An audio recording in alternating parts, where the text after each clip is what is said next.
Hello friends, नमस्कार and welcome to समाधान। साथियों, उम्मीद है कि आप सब अच्छे होंगे और स्टडी भी आपकी कंटिन्यू चल रही होगी। रेलवे दरोगा भर्ती, साथ ही साथ यहाँ पे कांस्टेबल का जो भर्ती है, वो उसका नोटिफिकेशन जारी हो चुका है और इसमें उम्र सीमा में छूट दी गई है, जो कोरोना की वजह से, चूँकि वैकेंसी इसमें रेगुलर आती नहीं है, तो इस वजह से यहाँ पे उम्र में छूट दिया गया है। तो यहाँ पे हम लोग योग्यता क्या रखा गया है, चयन की प्रक्रिया, उम्र सीमा, कौन-कौन से लोग फॉर्म अप्लाई कर पाएँगे, फिजिकल क्या रहने वाला है दरोगा के लिए, सारा चीज़ हम लोग यहाँ पे देखने वाले हैं। तो चलिए ऑफ़िशियल नोटिस के माध्यम से हम लोग यहाँ पे एक-एक अपडेट को समझते हैं। जैसे कि यहाँ पे देखेंगे तो रेलवे की तरफ से 2 भर्ती जारी की गई है। तो दोनों भर्तियों को हम लोग यहाँ पे देखेंगे। एक नोटिफ़िकेशन नंबर यहाँ पे है 01/2024 और दूसरा है जो 02/2024। तो यहाँ पे सबसे पहले हम लोग देख लेते हैं जो बिहार एसआई यहाँ पे सॉरी रेलवे एसआई का जो भर्ती है उसको, फिर आगे हम लोग कांस्टेबल के बारे में जानेंगे। तो देखिए, रेलवे सुरक्षा विशेष बल में उप निरीक्षक कार्यकारी भर्ती, डेट देखेंगे तो 15 से ये शुरू हो चुका है कल से फॉर्म, और ये 14 मई तक फॉर्म भरवाया जाएगा। इसमें देखेंगे तो संशोधन करना, अगर कोई त्रुटि रहती है तो वो 15 मई से 24 मई के बीच में किया जा सकता है। उसके बाद से देखेंगे यहाँ पे तो हम लोग बात करेंगे।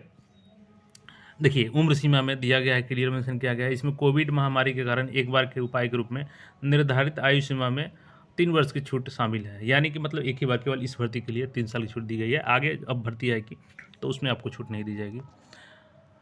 यहाँ पे देखेंगे तो अब देखिए, परीक्षा के चरण की बात कर लें तो देखिए, परीक्षा के चरण ऑनलाइन कंप्यूटर आधारित सीबीटी होगा यहाँ पे टेस्ट, और एक ही टेस्ट होगा इसमें। और सीबीटी में प्रदर्शन के आधार पर यहाँ पे रिक्तियों के 10 गुना यहाँ पे आपको पीईटी के लिए, शारीरिक दक्षता परीक्षा के लिए यहाँ पे, और दस्तावेज सत्यापन के लिए शॉर्टलिस्ट किया जाएगा, यानी 10 गुने होंगे। और यहाँ पे देखेंगे तो नकारात्मक अंक का भी यहाँ पे प्रावधान है। सीबीटी में अगर आप गलत उत्तर देते हैं तो उसके लिए 1/3 अंक काट लिए जाएंगे। यानी अगर आप एक क्वेश्चन सही करते हैं और 3 क्वेश्चन गलत कर देते हैं तो आपको 0 मार्क्स वहाँ पे दिए जाएंगे। उसके बाद से यहाँ पे जो सामान्य निर्देश दिया गया है, अब देखिए आयु सीमा की गणना कब से की जाएगी इसमें, तो 1 जुलाई 2024 के अनुसार यहाँ पर काउंट की जा रही है। यहाँ पे देखेंगे तो मिनिमम एज आपका 20 से 25 के बीच में होना चाहिए, लेकिन यहाँ पे 3 साल की आयु छूट मिल रही है, यानी जनरल अभ्यर्थी 28 साल की उम्र तक आप लोग अप्लाई कर सकते हैं। और इसमें अगर बात करें जो अन्य अभ्यर्थी हैं जिनको ऑलरेडी छूट मिलता है, तो वो इसमें जैसे ओबीसी के 3 कर देंगे तो 31 साल तक, और एससी एसटी यहाँ पे 33 साल तक अप्लाई कर पाएंगे, क्योंकि 3 साल का इसमें छूट इंक्लूड हो गया है सभी अभ्यर्थियों के लिए, चाहे वो जनरल हो या कोई भी अभ्यर्थी हो। यहाँ पे चूँकि कोविड के वजह से, यहाँ पे कोविड-19 की वजह से लागू किया गया है इसको। बाकी यहाँ पे जो छूटें मिलती है आपको वो मिलती रहेंगी यहाँ पे। और इसके बाद से यहाँ पे देखेंगे तो शैक्षणिक योग्यता, देखिए क्या रखा गया है इसके लिए, कृपया पद की निर्धारित योग्यता उल्लंघन, ये देखें। इसमें देखिए केवल आपको शैक्षणिक योग्यता क्या चाहिए, तो सिंपल ग्रेजुएट होना चाहिए किसी भी स्ट्रीम से, और आपका जो ग्रेजुएशन है वो 14/5/2024 तक क्लियर होना चाहिए, यानी अपेयरिंग इसमें फॉर्म नहीं अप्लाई कर पाएंगे। जो लोग 14/5 तक अगर रिजल्ट आ जाता है तो वो लोग भी अप्लाई यहाँ पे कर पाएंगे। परीक्षा शुल्क की बात करें यहाँ पे, तो देखिए परीक्षा शुल्क इसमें आपका 500 रुपये रखा गया है मेल अभ्यर्थियों के लिए, यहाँ पे जनरल, ओबीसी और ईबीसी के लिए, जिसमें आपको एग्ज़ाम अगर सीबीटी 1 दे देते हैं, चूँकि एक ही सीबीटी होगा इसमें, तो उसके बाद से आपको 390 रुपये आपके अकाउंट में रिलीज कर दिया जाएंगे। और इसी तरीके से एससी एसटी भूतपूर्व सैनिक महिलाओं के लिए यहाँ पर 250 रुपये हैं, जो कि इनके पूरे पूरे पैसे वापस कर दिए जाते हैं एक एग्ज़ाम में शामिल होने के बाद से। और अब शुल्क भुगतान यहाँ पर क्रेडिट कार्ड, डेबिट कार्ड के माध्यम से, और नेट बैंकिंग के माध्यम से, और बैंक चालान के माध्यम से भी कर सकते हैं। और देखिए, अगर यहाँ पे आपको ओबीसी का छूट लेना है, ईडब्ल्यूएस का छूट लेना है, एससी एसटी का छूट लेना है, तो आपका सारा डॉक्यूमेंट्स जो है वो फॉर्म भरने का जो लास्ट डेट है 14 मई, उसके पहले का होना चाहिए। अगर उसके बाद का होता है तो आपको दिक्कत हो जाएगी, वहाँ पे डॉक्यूमेंट्स वेरिफिकेशन में बाहर कर दिया जाएगा। तो उसके पहले सारा डॉक्यूमेंट्स आपका रेडी होना चाहिए, ताकि आपको कोई भी वहाँ पर परेशानी ना हो। यहाँ पे जैसे भूतपूर्व सैनिक है तो अपना सर्टिफिकेट बनवा लेंगे, उनका होगा जो वही लगेगा उसमें। और देखिए, अब यहाँ पे दिया गया है क्लियर भर्ती की प्रक्रिया। तो यहाँ पे ऑनलाइन आवेदन प्रस्तुत करने के बाद से आपका 3 चरण यहाँ पे परीक्षा होगा। जैसे कि पहला होगा आपका सीबीटी होगा, कंप्यूटर बेस्ड। इसमें 10 गुने अभ्यर्थियों को चयन किया जाएगा जिनका शारीरिक दक्षता यानी शारीरिक मापन किया जाएगा। उसके बाद से दस्तावेज सत्यापन डीवी किया जाएगा। ठीक है, 3 चरण में यहाँ पे होंगे। और यहाँ पे देखेंगे तो कंप्यूटर आधारित परीक्षा के लिए यहाँ पे सिलेबस दिया गया है। परीक्षा का स्तर यहाँ पे सीबीटी बेस्ड होगा, जिसमें 90 मिनट टोटल समय मिलेंगे 120 प्रश्न को हल करने के लिए। और प्रत्येक सही उत्तर के लिए 1 अंक दिया जाएगा। प्रयास नहीं किए गए प्रश्नों के लिए कोई उत्तर का मार्क्स कटौती नहीं किया जाएगा, लेकिन अगर आप गलत करते हैं तो 1/3 मार्क्स काट लिए जाएंगे, यानी 1 सही और 3 गलत तो 0 मार्क्स। अब यहाँ पर मिनिमम क्वालिफाइंग मार्क्स दिया गया है, लेकिन ये सिलेक्शन होता है आपका, जितना अधिक मार्क्स लाते हैं आप उतना यहाँ पे आपको स्टेबिलिटी मिलती है। अब यहाँ पे सीबीटी के आधार पर शॉर्ट लिस्ट किया जाएगा। देखिए ऑब्जेक्टिव में इसमें आपका क्वेश्चन रहेगा जिसमें अंकगणित के 35 अंक रहेंगे, जिसमें संख्या प्रणाली, पूर्ण संख्या, दशमलव, भिन्न संख्या के बीच संबंध, मौलिक अंकगणितीय संचालन, प्रतिशत, अनुपात, समानुपात, औसत, ब्याज, लाभ, हानि, छूट, तालिका और रेखांकन का उपयोग, क्षेत्रमिति, समय और दूरी आधारित यहाँ पर रहेंगे। तो सिलेबस ठीक है इसका, आप लोग ध्यान से रखेंगे इस सिलेबस को। उसके बाद से जनरल इंटेलिजेंस एंड रीडिंग, तो ये भी 35 प्रश्न हैं, यानी 70 प्रश्न जो हो जाते हैं आपके मैथ रीजनिंग मिला करके, जो कि बिल्कुल यहाँ पे देखेंगे तो एक तरीके से जो सीजीएल का एग्जाम होता है, बिहार सीजीएल, उसमें भी यही है। तो उसका भी अगर आप लोग प्रैक्टिस कर रहे हैं पहले से, चूँकि बिहार एसएससी का फॉर्म तो भरे ही होंगे इंटर लेवल का, तो आप लोग यहाँ पे इस सेक्शन में तो अच्छा कर पाएंगे।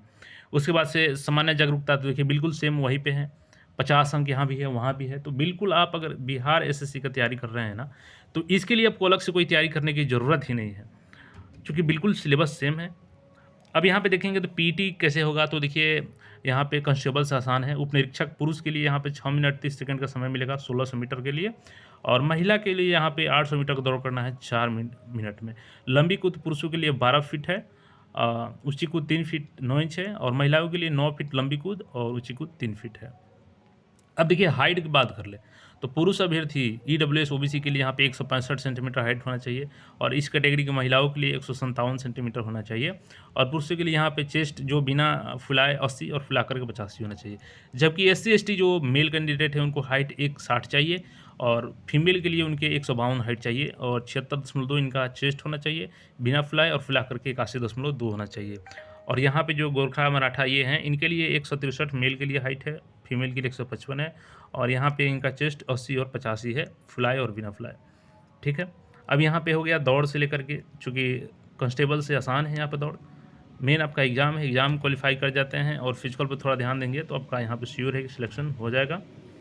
उसके बाद से आपका यहाँ पे मेडिकल लिया जाएगा, तो मेडिकल में सारी चीज़, अब देखिए कि यहाँ पे सारा डॉक्यूमेंट्स का लिस्ट दिया गया है, आपको सारा डॉक्यूमेंट्स यहाँ पे तैयार कर लेना है, जैसे कास्ट सर्टिफिकेट हो गया, निवास हो गया, भूतपूर्व सैनिक जो हैं उनका अपना सर्टिफिकेट हो गया। तो इस तरीके से यहाँ पे आप लोग सारा चीज़ कर लेंगे और डॉक्यूमेंट्स रेडी रहेंगे। केवल इसमें आपको ग्रेजुएट होना चाहिए, इसमें परसेंटेज की कोई लेखा जोखा नहीं है, आप कितने भी कम परसेंटेज हो या कुछ भी हो, केवल पास होना चाहिए ग्रेजुएट आपका, तो आप लोग इसमें अप्लाई कर पाएंगे। और जितना यहाँ पे देखेंगे बोर्ड, तो किसी भी बोर्ड से आप अप्लाई कर सकते हैं, और एक ही बोर्ड से आपको अप्लाई करना है यहाँ पे। तो ये तो हो गया एसआई के लिए। अब यहाँ पे देखेंगे हम लोग आगे कांस्टेबल की बात करेंगे।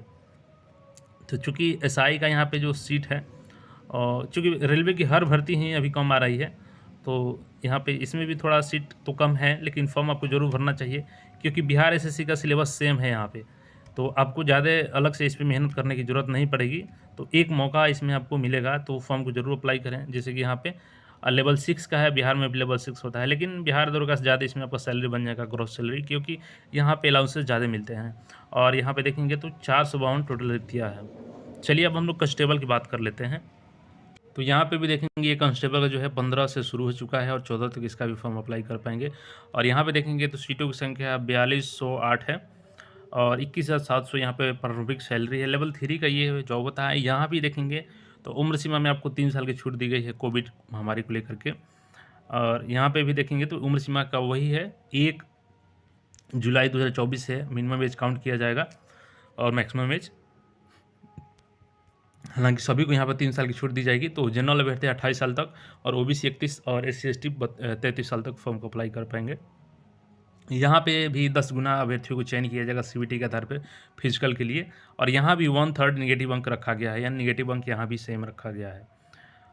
आगे इसमें हम लोग बात कर ले तो सर्टिफिकेट आप लोग 14/5/2024 के अंदर का होना चाहिए आपका। सारा डॉक्यूमेंट्स बनवा लेंगे इस डेट से पहले, नहीं तो आपको वहाँ पे डॉक्यूमेंट्स वेरिफिकेशन में दिक्कत हो जाएगी, आपको वहाँ पे बाहर कर दिया जाएगा।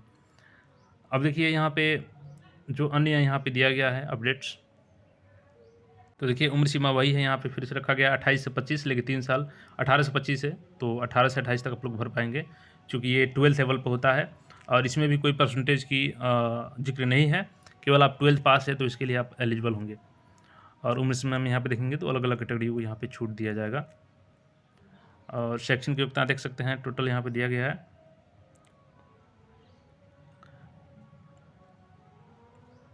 और यहाँ पे देखेंगे तो परीक्षा शुल्क यहाँ पे अगेन 500 रुपये रखा गया है ओबीसी जनरल अभ्यर्थियों के लिए, जो 400 पेमेंट आपके वापस हो जाएंगे। बाकी SC ST PWD कैंडिडेट और महिलाओं के लिए यहाँ पे 250 है, जो इनका CBT एग्जाम में अपियर होने के बाद वापस कर दिया जाएगा। शुल्क भुगतान आप लोग यहाँ अगेन यहाँ पे debit card, credit card, net banking और बैंक चालान के माध्यम से कर सकते हैं। और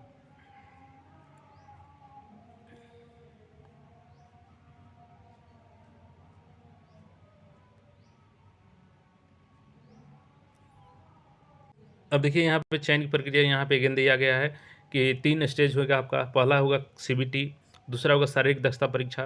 तो CBT के आधार पर 10 गुना अभ्यर्थियों को बुलाया जाएगा और उसके बाद दस्तावेज सत्यापन DBT होगा। ठीक है, अब देखिए यहाँ पे CBT जो टेस्ट होगा वो 10वीं स्तर का रहेगा और इसमें भी टोटल 90 मिनट मिलेंगे 120 प्रश्नों के लिए, जिसके लिए 1 अंक दिया जाएगा सही उत्तर के लिए और 1/3 निगेटिव उत्तर के लिए कटौती किया जाएगा।